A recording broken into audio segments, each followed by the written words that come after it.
Hi, മുമ്പ് ഞാനൊരു video ചെയ്തിരുന്നു ക്രൈസ്തവ കുടിയേറ്റം എങ്ങനെ തടയാം എന്നതിനെക്കുറിച്ച്. അപ്പോൾ ഇതിന്റെ രണ്ടാമത്തെ ഭാഗമാണ് ഈ വീഡിയോ.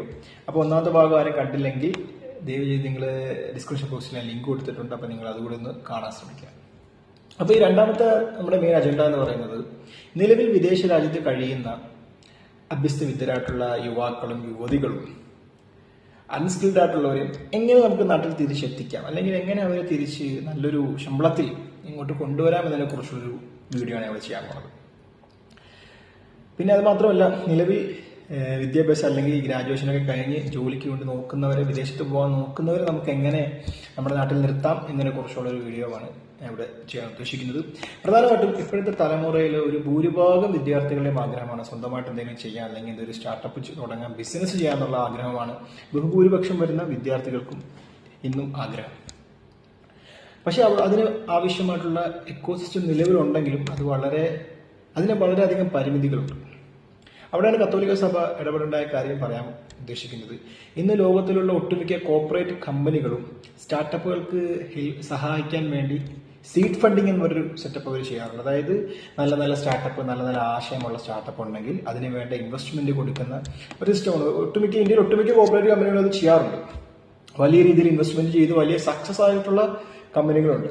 അപ്പൊ ഞാൻ പറയുന്നത്, കത്തോലിക്ക സഭയുടെ കീഴിലാണ് കാത്തലിക് സിറിയൻ ബാങ്ക് എന്നാണ് എൻ്റെ ഒരു വിശ്വാസം. അവരുമായി ടൈപ്പ് ചെയ്ത് ഒരു സീഡ് ഫണ്ടിങ് എന്നുള്ള ഓപ്ഷൻ, നല്ല നല്ല ടാലന്റഡ് ആയിട്ടുള്ള സ്റ്റാർട്ടപ്പ് ഐഡിയാസ്, അല്ലെങ്കിൽ നിലവിൽ നടന്നുകൊണ്ടിരിക്കുന്ന നല്ല ബിസിനസ്സുകൾ, ഇവിടെയൊക്കെ ഇൻവെസ്റ്റ്മെന്റ് ചെയ്യുന്ന ഒരു സെറ്റപ്പ് നിങ്ങൾ കൊണ്ടുവന്നാൽ അത് വലിയൊരു തരത്തിൽ വിദ്യാർത്ഥികളെ യുവതി യുവാക്കളെ നമ്മുടെ നാട്ടിൽ തന്നെ നിലനിർത്താൻ സാധിക്കും. അത് മാത്രമല്ല, നിലവിൽ അതിന് വലിയൊരു ഉദാഹരണം നമ്മുടെ കേരളത്തിലുണ്ട്. കളമശ്ശേരിയിലെ സ്റ്റാർട്ടപ്പ് വില്ലേജ്. അത് നമുക്ക് കോട്ടയം, പത്തനംതിട്ട, ഇടുക്കി അല്ലെങ്കിൽ ഈ ഒരു മേഖല കേന്ദ്രീകരിച്ചുകൊണ്ട് അങ്ങനത്തെ ഒരു എക്കോസിസ്റ്റം ഉണ്ടാക്കിയെടുത്താൽ തന്നെ വലിയൊരു വിഭാഗം യുവാക്കൾ നമുക്ക് കിട്ടാൻ സാധ്യതയുണ്ട്. പിന്നെ പറയാൻ വിട്ടുപോയൊരു കാര്യം കൂടി ഉണ്ടായിരുന്നു. ക്രൈസ്തവരിൽ വലിയൊരു വിഭാഗം ആൾക്കാർ കൃഷിയെ ആശ്രയിച്ച് ജീവിക്കുന്നുണ്ട്. അതിൽ തന്നെ റബ്ബർ കർഷകർ. ഇതിന്റെ വിലയിടിവ് വലിയ രീതിയിൽ തന്നെ അവരുടെ സാമ്പത്തിക നിലയെ ബാധിച്ചു. അതുകൊണ്ടും വലിയ രീതിയിലുള്ള കൂടിയേറ്റം നടന്നിട്ടുണ്ട്. അപ്പോൾ അതുകൊണ്ട് തന്നെ കത്തോലിക്ക സഭയുടെ ഒരു ടീമിനെ സെറ്റ് ചെയ്തിട്ട് ഇതിനെ ഒരു മൂല്യാധിഷ്ഠിതമായ ഒരു പ്രൊഡക്റ്റാക്കി വിദേശ രാജ്യങ്ങളിലൊക്കെ കയറ്റി അയക്കാനുള്ള ഒരുപാട് പ്രൊജക്റ്റുകൾ കൊണ്ടുവരും. അതുപോലെ നമ്മുടെ നാട്ടിൽ തന്നെ ഇതിന് മൂല്യം കൂട്ടിയ ഒരുപാട് പദ്ധതികൾ നമുക്ക് ആവിഷ്കരിക്കാൻ സാധിക്കും. അത് മാത്രമല്ല, ഇപ്പം നമ്മുടെ നാഷണൽ ഹൈവേ അല്ലെങ്കിൽ റോഡ് ആയിക്കോട്ടെ, കേന്ദ്ര സർക്കാർ നിർമ്മിക്കുന്ന ആയിക്കോട്ടെ, കേരള ഗവൺമെന്റിന്റെ കീഴിലുള്ള ആയിക്കോട്ടെ, എല്ലാത്തിലും റബ്ബർ മിശ്രിതമായ റോഡ് നമ്മൾ നിർമ്മിക്കുമ്പോൾ റോഡിന് ക്വാളിറ്റിയിൽ നല്ല ഇതുണ്ടാവും, ചെലവ് കുറവാണ്. അപ്പം അങ്ങനത്തെ ഒരുപാട് ഓപ്ഷന് ഇന്ന് റബ്ബർ ബേസ് ചെയ്തുണ്ട്. ഇപ്പൊ കത്തോലിക്ക സഭ ഇപ്പം നാഷണൽ ഹൈവേയുടെ പണിയെടുക്കുവാണ്. ഇന്ത്യയിലെ മിക്ക സ്ഥലങ്ങളും വലിയ രീതിയിലുള്ള പരിപാടിയാണ്. ഏകദേശം 1,00,000 മുകളിൽ ഹൈവേയുടെ പണി ഇപ്പം നിലവിൽ നടത്താനുള്ള പദ്ധതിയിലാണ് ഗവൺമെന്റ്. അപ്പൊ ഇവിടങ്ങളിലേക്കൊക്കെ ഒന്ന് ആലോചിച്ച് നോക്കിയേ, ഇവിടങ്ങളിലേക്കൊക്കെ ഒരു റബ്ബർ അധിഷ്ഠിതമായ, ഇതിന്റെ ഒരു 10% മതി, അതിന് 10% പോലും വേണ്ട, അവിടെയൊക്കെ ഈ റബ്ബർ അധിഷ്ഠിതമായ റബ്ബറും കൂടെ ബേസ് ചെയ്തൊരു ടാറിങ് കൊണ്ടുവന്നാൽ സ്വാഭാവികമായിട്ടും അതിന് ഡിമാൻഡ് കൂടും. ഡിമാൻഡ് കൂടിയാൽ സപ്ലൈ കൂടും, സപ്ലൈ കൂടിയാൽ റേറ്റ് കൂടും. അപ്പം ഓട്ടോമാറ്റിക്കലി നിങ്ങൾ സഭയും നമ്മുടെ ഗവൺമെന്റും കൂടെ ഒന്ന് കൂടിയാലോചിച്ചൊരു ചർച്ച ചെയ്താൽ തന്നെ ആ റബ്ബറിന്റെ ആ വിഷയത്തിലും വലിയ മാറ്റം ഉണ്ടാക്കാൻ കഴിയും.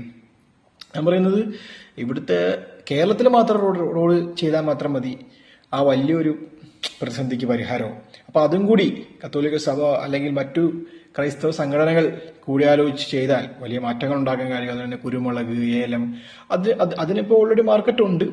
അതാണ് ഞാൻ ജസ്റ്റ് സൂചിപ്പിച്ചത്. അതും വേണമെങ്കിൽ മൂല്യാധിഷ്ഠിതമായി കൂടുതൽ വിപണികളിലേക്ക് എത്തിച്ച് ലോക്കലായിട്ടുള്ള കർഷകരെ നാട്ടിൽ തന്നെ നിർത്തി അവർക്ക് നല്ലൊരു ജീവ നിലവാരം ഉണ്ടാക്കി കൊടുക്കാൻ സാധിക്കും.